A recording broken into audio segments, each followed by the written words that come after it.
Hi, Dave. How are you? Good. How are you? Good. Well, I'm really happy to have Dave Walter. We call him the king of grass around here. He's our director of agronomy. I can never say that. Agronomy. How do you say it? Agronomy. Agronomy. Okay. Yeah. Anyway, so happy that you can take some time to talk to us. And first and foremost, there's been so much happening out on the course over the last 6 months, and we've heard a lot about it. But do you want to just kind of give us a little update on some of your major projects that you're working on? Yeah. We definitely have been busy. It's been an all-out sprint to keep up with the pace of projects KSL wanting to complete. So it's a long list. We did some paving on the south course, Right. from Champ Bridge all the way up to 5 on the road. We've bridge replacement, bridge repair. Number 8 North got a new deck and railing, which was much needed. Looks a lot better now. It's a little more stable. Also got a full inspection and a clean bill of health, so Good. that was great news. What else have we done? Well, Driving range project is coming to a close as the tee's growing in. And really excited about that. It looks beautiful, by the way. Yeah. So classy. Yeah. The Turfhound mat artificial line was a great addition. It's going to really help us with group play, where it's the hit and giggle groups. They don't have to tear up the grass anymore. We can set them up on the artificial, and then save the turf for the better golfer, which is great for membership. Yeah, good. What about our little bridge on 9 out here in 10? What happened? Yeah, 9.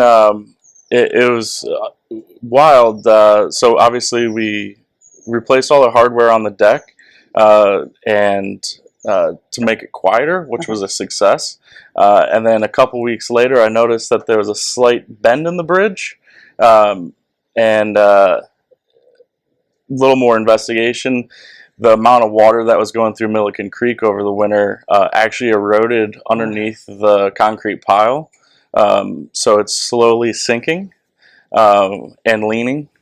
So currently we're contracted with ZFA Structural Engineers and RGH Geotech. So we're working with them to remedy to the problem. First, we have to drill and check stability of the embankment. Once we find out where bedrock is and what the soil stability is, we'll have a plan to go forward on how we could fix it, whether it's replacing, which we're hoping that's not the case. Our ultimate goal is to be able to drill down into the creek bed and actually lift the bridge back up and stabilize it. But to get that did far, you actually, I mean, you spotted it? Yeah. Kayla and I were actually out walking the dog. We were on 9 Green. It was right after we did the tree work behind 9 Green there. And I was just looking down the railing. I'm like, that's not straight anymore. Like, it was straight. So we closed it immediately as soon as we noticed it. And it was like the slightest bend. And the only reason I was able to pinpoint it is the contractor had used a string line to put the new hardware in on the deck. The way it was, a string line would never go across it because there was that little bend in it.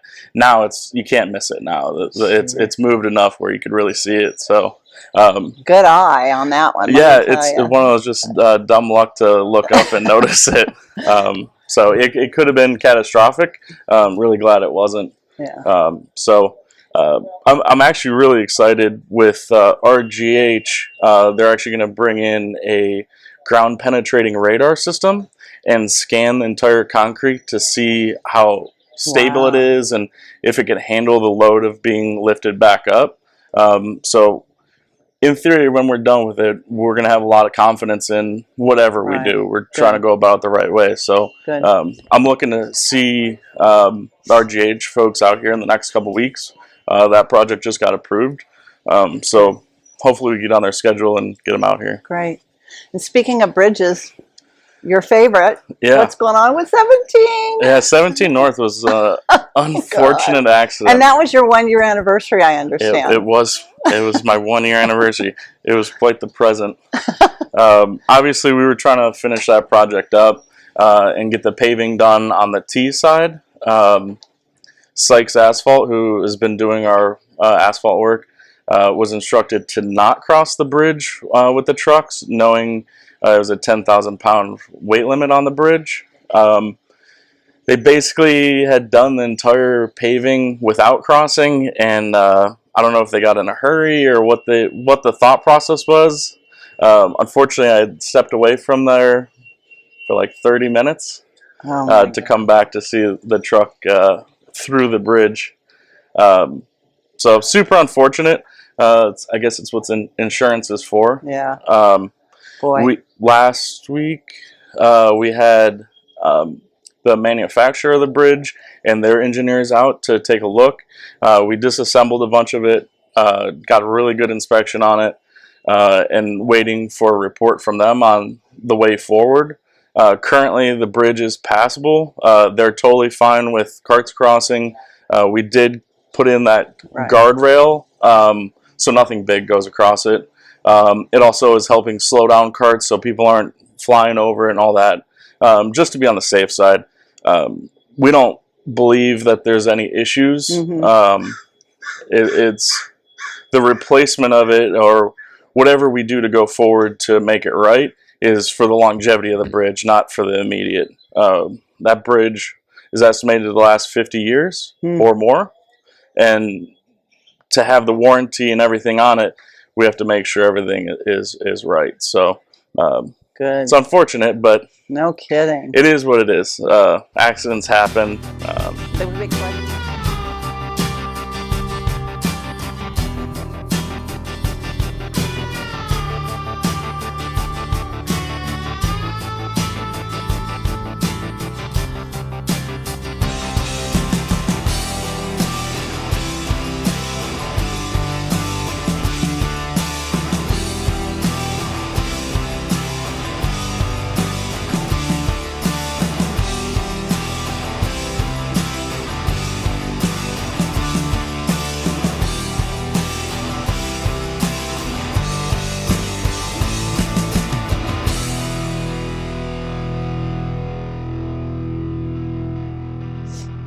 So David, tell me about the shop project that's going on. We're all seeing that as we walk along 10 or drive along 10. Yeah. Unfortunately, a lot of things around here needed a lot of love, and it was neglected. No fault of anyone's, other than out of sight, out of mind, back of house. So we've gotten really great support from KSL in helping our team be more productive. Everything we've done in the shop area is to increase our efficiency and have a better work environment. So we had removed half of the cart shop building, mechanic building. We've since put up a total of 5,000 square foot tent. It's 3 individual tents. That's allowing us to park our new equipment. Almost $1 million worth of new equipment we've gotten in.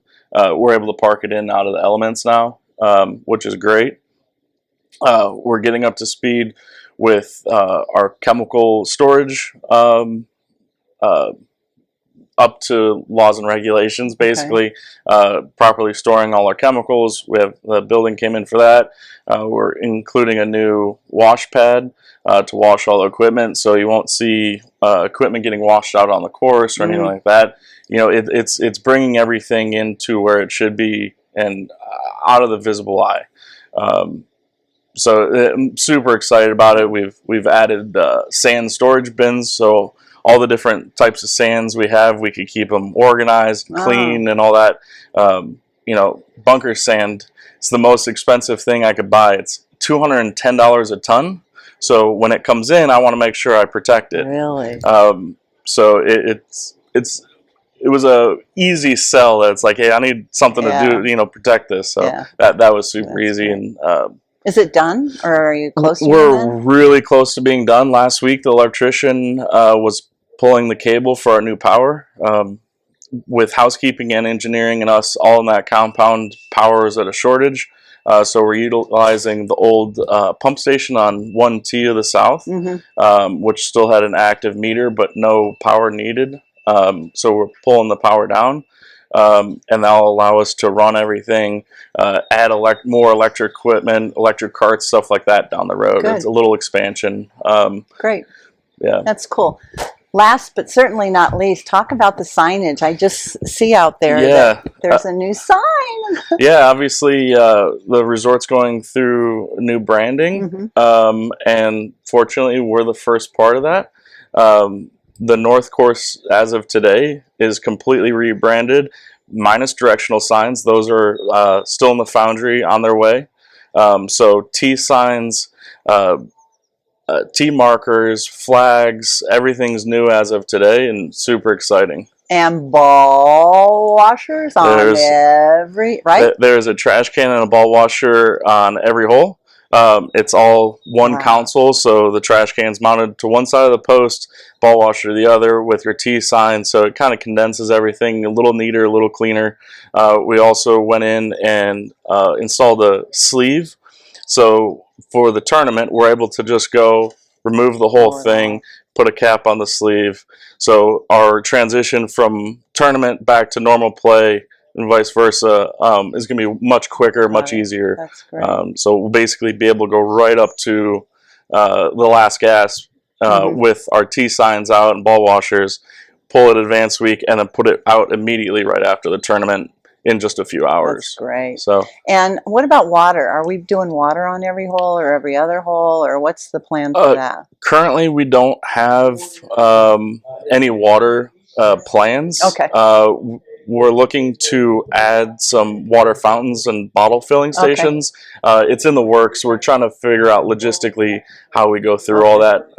We would like to be able to provide a little better water service on the course. Good. Thank you. Yeah. Well, thanks. Well, thanks, Dave. This was great. I mean, it's so important that we have the brains like you behind this stuff, because as members, we just take it for granted that this is all just supposed to happen, and you're doing a great job, and we appreciate you, and thanks for taking time. Thank you. It's my pleasure. Definitely happy to share all the things we have coming up, and any questions, feel free to reach out. Great. We will. Thank you.